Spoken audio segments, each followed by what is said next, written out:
Hey everyone, how's it going? And welcome back to yet another episode of Friday Night Horror. This week we are concluding our journey through the Halloween franchise. I know we didn't do every single movie in the franchise, but we covered most of them.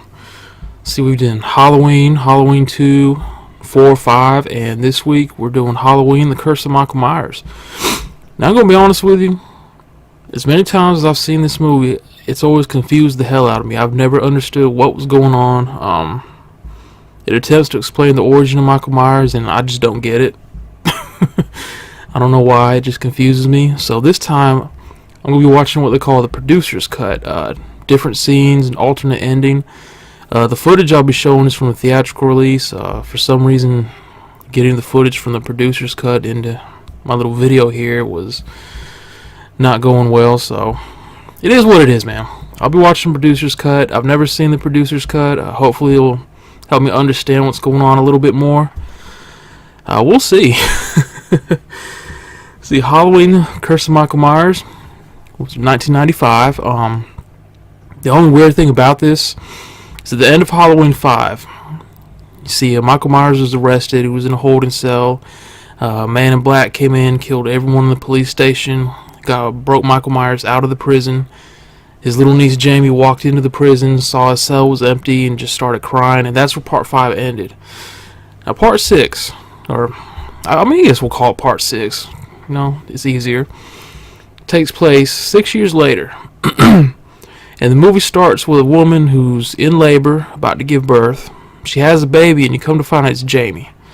So in 6 years, Jamie has gone from a little girl to a full-blown adult somehow. So don't ask. I didn't write it. So we also find out that at the end of part 5, what they didn't show you is after Jamie sees that the cell holding Michael Myers is empty, she walks outside and she sees a couple of people in black loading Michael into the back of an SUV or a van, and one of them grabs her and takes her too. So this whole time she's been, I guess, a prisoner of this whole people in black cult known as the Thorn. And you find that out in this movie. So yeah, Jamie's been a captive all this time, along with Michael Myers. And yeah, it's it's weird, man. It's so freaking weird. But yeah, going to try to understand what's going on. We'll see how it goes, guys. I hope I get it this time, because I can't seem to figure out what's going on every time I watch it. So hopefully the producer's cut will make it a lot easier. As far as cooking, I honestly couldn't decide what to make, so I went ahead and ordered some Domino's again. You can never go wrong with Domino's. Never. So with that being said, let's head out to the kitchen. I'll show you what I got, and we'll watch a movie. And like I said, hopefully I can figure out what the hell's going on. I'll see you in the kitchen, guys. Alright everyone, here we are. I got my personal favorite. It's called the Deluxe. It's pretty much like a Super Supreme. Now I ordered double cheese on this, and I'm looking at it, and I'm not seeing a whole lot of cheese on that pizza. I'm not seeing a whole lot of sauce either, so I'm kind of irritated with that. We have our stuffed cheesy bread. Now that looks good, so hopefully that'll make up for it. So yeah, we've got our food. Questionable looking pizza, but we'll try it. And we just need something to drink. Yes, sir. Never, never fun, there's always Coca-Cola, yeah. Coca-Cola, always Coca-Cola. Alright, so we got pizza, got our stuffed cheesy bread, ice cold Coke. Let's go out there and get the movie started. Alright, so here we are, The Curse of Michael Myers, producer's cut. We've got our food, our drink. Just turn out the last light in the house. Total darkness. We're good to go, guys. So I'm definitely looking forward to seeing this. Like I said, I have not seen the producer's cut, so this is going to be like watching a whole new movie to me. Alright, I was about to say. Alright, so Halloween, Curse of Michael Myers, producer's cut is done. And I'm happy to say I actually understood what the heck was going on. It did have a lot of alternate scenes. The ending was definitely a lot different. And it also cut out a huge part of the end of the theatrical version. In the theatrical version of Curse of Michael Myers, one of the characters, I'm not going to spoil it for you, he gets in a fight with Michael in some kind of lab. Producer's cut completely took that out.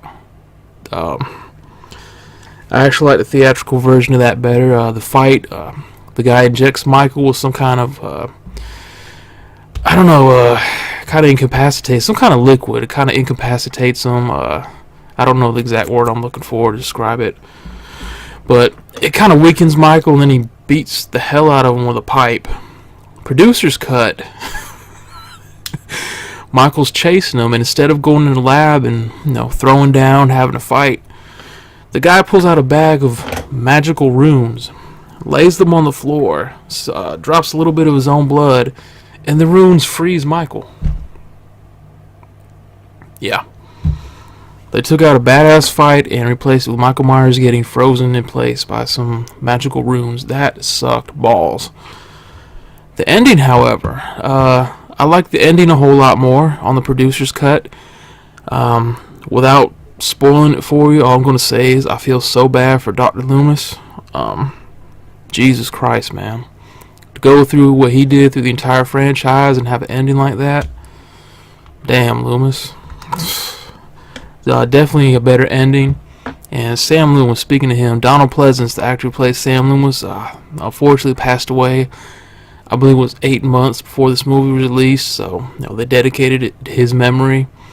He's one of the saving graces of the film. Curse of Michael Myers isn't bad. It's not good either. It's kind of in between. It doesn't feel like your typical Halloween movie, and I know I've said that about Part 4. I probably said it about Part 5, but this one just feels so weird. Because they're trying to do a whole different thing with this cult, explaining why Michael does what he does, why he's immortal, has all these supernatural abilities, and it's just so freaking weird. I feel like it strays away from what the original Halloween was all about. They're trying to do too much and it ends up being ridiculous. Like I said, freezing him with magic runes. Come on, man.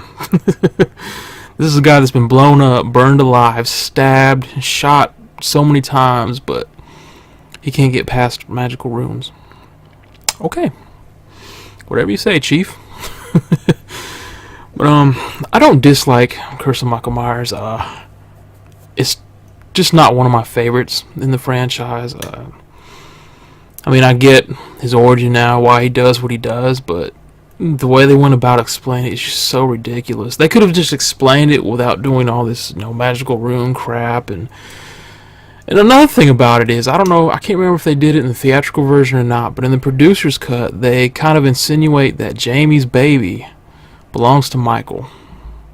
So he got his own niece pregnant, according to the producer's cut. Or they insinuate that anyway. What the fuck? I don't know, guys. I don't know. Despite all that, it's still not as bad as Halloween Resurrection, so it's got that going for it. I'd recommend it just to see if you want to see the origin of Michael Myers, why he has his abilities, why he does what he does. But I mean, other than that, it's not very good at all. And speaking of not very good, that pizza, yeah, there was some. I ordered double cheese on that pizza. There were some pieces on it didn't have cheese at all. Hell, most of it hardly had any sauce. So I've never had a problem with Domino's. So I don't know what happened this time, but man, it was all screwed up. And then the cheese inside the cheesy bread wasn't even melted. I had to stick that in the microwave and actually cook it myself. So like I said, I've never had a problem getting anything from Domino's, but I don't know what happened this time. So very, very disappointing. It might be a little while before I order from them again, because I hope that's not how things are going to be. But anyway, guys, that's going to do it for this episode of Friday Night Horror. That concludes our look at the Halloween franchise. For this year, we'll probably do it all again next year. Who knows? Next week, I don't know what I'm going to watch yet. It'll be almost December, but not quite. I might start Christmas horror movies next week, starting with Silent Night, Deadly Night. I don't know. That's not a guarantee. I'm going to try to cook something. I definitely don't want to order from Domino's right now after this week. Hell, I might have Thanksgiving leftovers. Who knows? But anyway, guys, that's going to do it for this week's episode. We're going to end this like we always do. We're going to play the Halloween theme. We'll have some pictures from the movie, and I hope you guys enjoyed it, because I definitely enjoyed bringing it to you. Thanks for watching. I appreciate the support. To all the new subscribers, thank you. I hope you stick with the channel. I hope you're getting your entertainment's worth. And I'll see you guys on the next video. So take care. Have a good weekend.